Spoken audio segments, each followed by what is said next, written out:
There was most certainly drama at the recent FIFA World Cup, but nothing, and I mean nothing, compares to the drama that FIFA has faced this week with that man, Gianni Infantino, putting himself in the spotlight for all the wrong reasons, having to back down from his proposal to sell off 20% of the World Cup to private investors. The backlash has come far and wide, including, well, one of FIFA's own top executives, Kevin Lamore, saying it's remarkable to say this about his boss. It is the project of one person. Not only must this project not go ahead, but the time has come for football political leaders to ask themselves the right questions and make the right decisions. And if that means I lose my job, then so be it. I will understand and respect that decision. At least I'll sleep well tonight. Carlos Cordero also resigned from his role. The upheaval has been far and wide. The latest Sky News reporting that Wales has become the first federation to withdraw its support for Gianni Infantino's re-election, saying failures in good governance processes, leadership values, stakeholder management, communications, and sound judgment as the reasoning. It's been an unmitigated disaster for Infantino. There's no coming back from this, is there, guys? It's just a matter of when he is out rather than will he stay or not. It was a power play, and I'm so glad it got deflated. To start the week, I was a little bit nervous. Yeah, slightly. right. I was just like, because greed sometimes wins. And if you look at also FIFA and the moves that have been made, you're like, money talks, and you're talking not millions but billions, and what that could do to certain federations. To some degree, it could be enticing, but I am elated that football stood up and just blew this out of the water, this foolishness that this man wanted to do to the game that we love, that we hold dear, and I'm just so grateful. I think it's untenable. I don't think this is a situation that he'll come back from, and it was a gamble. And like I said, for a moment, I was like, oof, this could be a situation for us, but it didn't work out. Needs to take in for football to be put first here, because that's what the conversation's all about. That's what it should be, football first. Now, they're in a healthy position as well, right? No doubt about it, FIFA. Okay. They have like $4 billion in reserves. In reserves. But then you got... Now, normally with companies, if you're selling off stakes or shares, it's because you need investment, you need money. Then what happens is you get those people to come in, now you got to pay them back. But FIFA's in a place right now where you don't need anybody.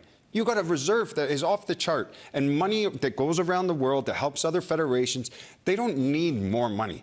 They're in a good position right now, and they sure don't need to start paying off investors. They don't have to do that. You keep it under their umbrella with FIFA, nothing else. I think he's in trouble now. I think he was in a position before where I think it was clear sailing for him. But until he started this nonsense now, I think the rest of the world now, when you look at UEFA, CONCACAF, Asia, they're all saying, no, enough's enough now. Yeah. You've crossed the line. And I think he's in trouble, and I think there's going to be somebody else taking his target on his back. It seemed like it was being spun or presented until Martin Ziegler has done some incredible reporting on all this, was that this was in the best interest. He framed it as an opportunity for FIFA, when in reality it was an opportunity for himself. The rushed timing of it all, the lack of consultation, the fact that the 211 member associations would have received extended payouts right before his re-election campaign. And working in new parameters, where it was him and his newfound buddies around the Trump family. You're not slick. Like the Kushners, like anyone could have seen this coming. Like, I thought it was insulting the way that the World Cup draw turned out to be a Donald Trump like enshrinement ceremony. It was just the Peace Award. And, like, but I don't understand, like, member associations stood by idly when all of that nonsense was going on. And it's taken something like this. It's much like kind of the Super League debacle. It always takes something that's so egregious that everyone says, whoa, we need to pump the brakes. You can see some of the reaction, the statements that were released by UEFA. They were so forthright in terms of what actions that they would take in terms of boycott.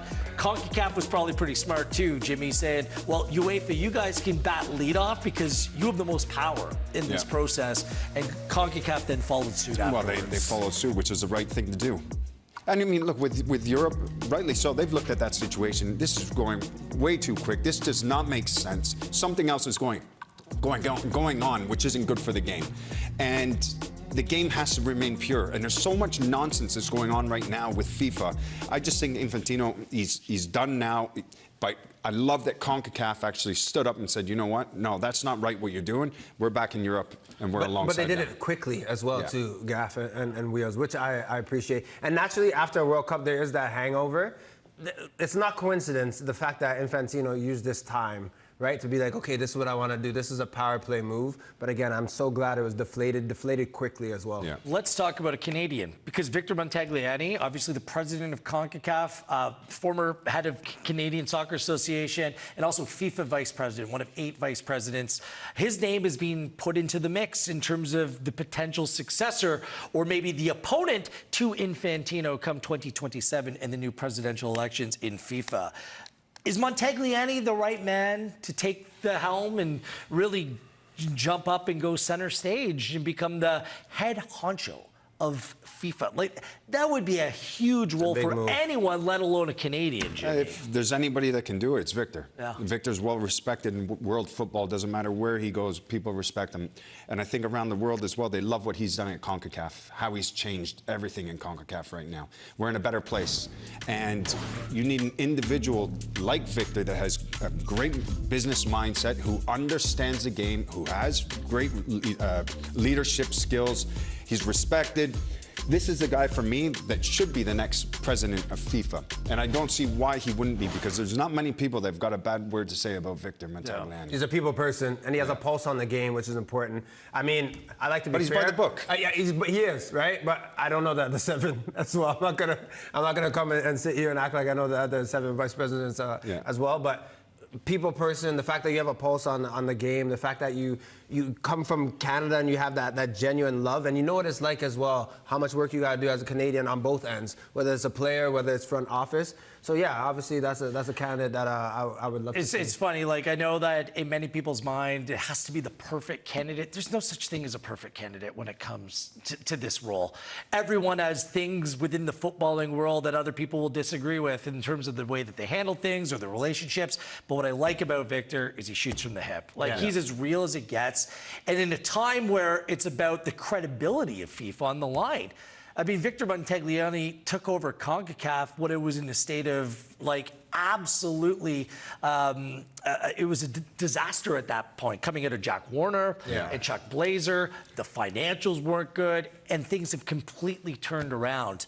So if you want someone to put football first, it seems like Montagliani is just about the best guy possible for the job. You know Victor. Yeah. It just seems like And he that's is his motto. properly suited for the moment, Jimmy. That's his motto. Every time you talk to him or he's presenting, it's football first. That's all that matters. And for me, I've got a good relationship. I've always got along really well with Victor. I love it, the way that he thinks, the way that he sees the game, the way that he's inclusive, brings everybody in together. And I think if you're looking for a leader that can guide FIFA, you're right, shoots from the hip, he's definitely the guy. I think to any leader, obviously you know him more intimately than me, but conflict resolution is huge, right? Like the people that can just diffuse a situation, that can bring people together, as you say, Jimmy. I mean, that's a shoo-in for a vote. It's not an easy job because, look, like Infantino, the way that he's gone about this has been just absolutely, he's gone about it absolutely the wrong way.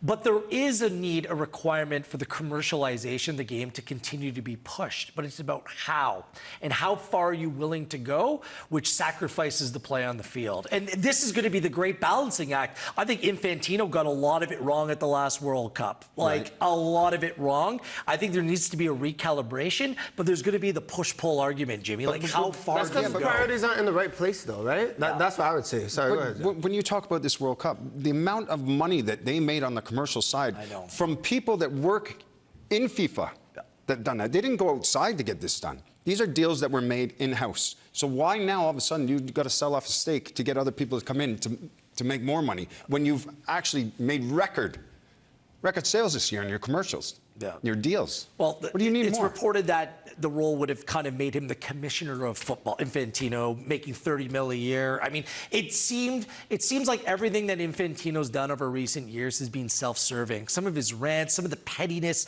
posting after the World Cup that people should just watch football or have a drink or a cup of tea, just people, the haters coming out. I mean, you have the biggest role in the game of football, and you're allowing, hydration breaks in indoor facilities to play out, or Tom Cruise ranting and raving in a World Cup. Like, He was the one that oversaw the Belligan situation, getting a phone call from the President of the United States overturning a suspension in the World Cup. Like, this is on his docket, and then he goes to do this after? And then this is his encore? You know what bothered me? When Salt Bay touched the World Cup. Salt Bay. That bothered me. Yeah, You know what happened with Salt Bay, by the way? Yeah.